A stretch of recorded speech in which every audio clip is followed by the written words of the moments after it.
بسم اللہ الرحمن الرحیم. ڈیئر اسٹوڈنٹس، السلام علیکم.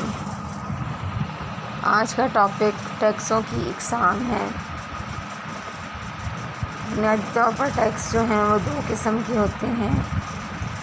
براہ راست ٹیکس جس کو ہم ڈائریکٹ ٹیکس کہتے ہیں، اور انڈائریکٹ ٹیکس جس کو بالواسطہ ٹیکس کہا جاتا ہے. براہ راست یا بلا واسطہ ٹیکس یہ وہ ٹیکس ہوتے ہیں جس شخص پر یہ ٹیکس لگے وہی اس ٹیکس کو ادا کرتا ہے، یعنی اس ٹیکس کا نفاذ اور بوجھ ایک ہی شخص پر ہوتا ہے. مثال کے طور پر انکم ٹیکس، دولت ٹیکس، تحفہ ٹیکس وغیرہ براہ راست ٹیکس میں شامل ہیں. ایسے ٹیکسوں کا نفاذ اور بوجھ براہ راست ان ٹیکسوں کو ادا کرنے والے اشخاص پر پڑتا ہے. اس لیے یہ ٹیکس جس شخص پر لاگو ہوتے ہیں وہ اس کے بوجھ کو کسی دوسرے شخص کے کندھوں پر منتقل نہیں کر سکتا، یعنی وہ اپنا ٹیکس کسی دوسرے شخص کو ادا کرنے پر مجبور نہیں کر سکتا، بلکہ اسے خود ہی یہ رقم جو ہے وہ ادا کرنی پڑتی ہے. اس کے بعد بالواسطہ ٹیکس ہیں. یہ وہ ٹیکس ہیں جسے کسی واسطے کے ذریعے سے وصول کیا جاتا ہے اور اس کا وزن دوسرے پر منتقل کیا جا سکتا ہے، یعنی جس شخص پر اس ٹیکس کا نفاذ ہوتا ہے وہ اسے کسی دوسرے شخص پر منتقل کر دیتا ہے.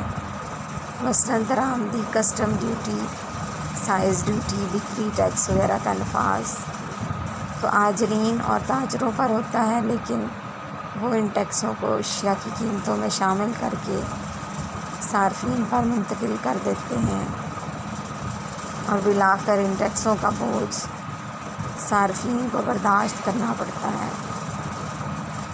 اب ہم دیکھتے ہیں کہ براہ راست ٹیکسوں کے فائدے کیا ہیں.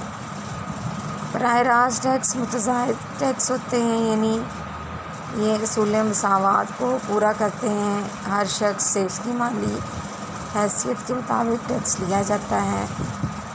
براہ راست ٹیکس کفایت شعاری کے اصول پر بھی پورا اترتے ہیں، کیونکہ ان ٹیکسوں کو اکٹھا کرنے پر حکومت کو بہت کم اخراجات برداشت کرنے پڑتے ہیں.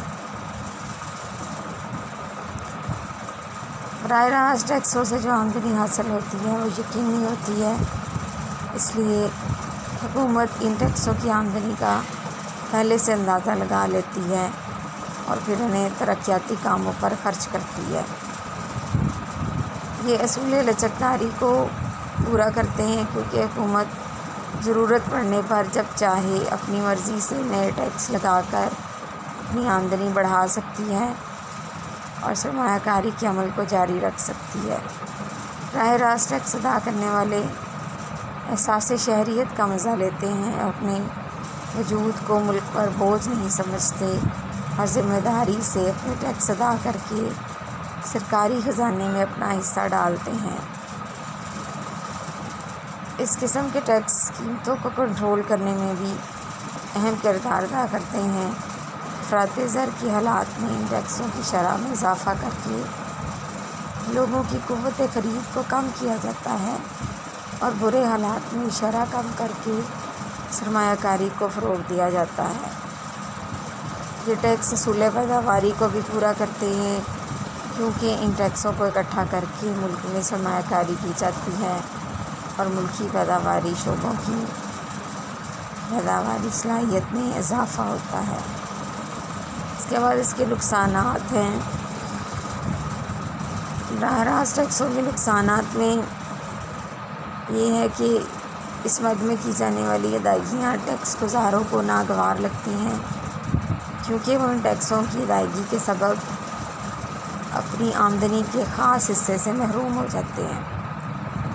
پھر ان ٹیکسوں کو لوگ اپنے اوپر ایک بوجھ تصور کرتے ہیں، اس لیے ان سے بچنے کے لیے مختلف ہیلے بہانے اور جان چھڑانے کے راستے ڈھونڈتے ہیں. اس سے سرکاری خزانے میں زیادہ رقم جمع نہیں ہو پاتی اور ٹیکس وصول کنندہ اہلکاروں کی جیبوں میں چلے جاتے ہیں. براہ راست ٹیکس کی مد میں جمع کروائی جانے والی رقم کافی مقدار کا انحصار لوگوں کی دیانتداری پر ہوتا ہے۔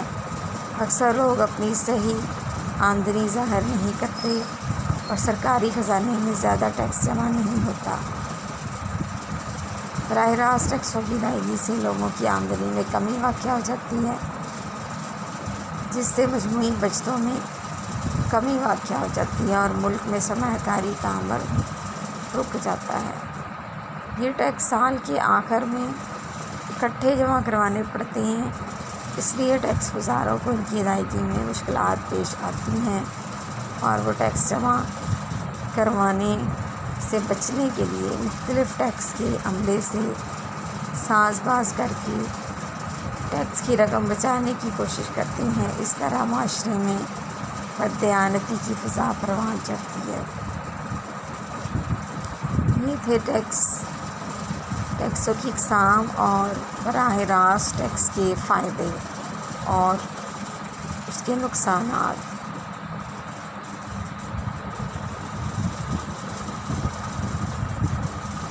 کل ہم اگلا جو ٹاپک ہے وہ پڑھیں گے، جو کہ ہے بالواسطہ ٹیکسوں کے فائدے اور اس کے نقصانات۔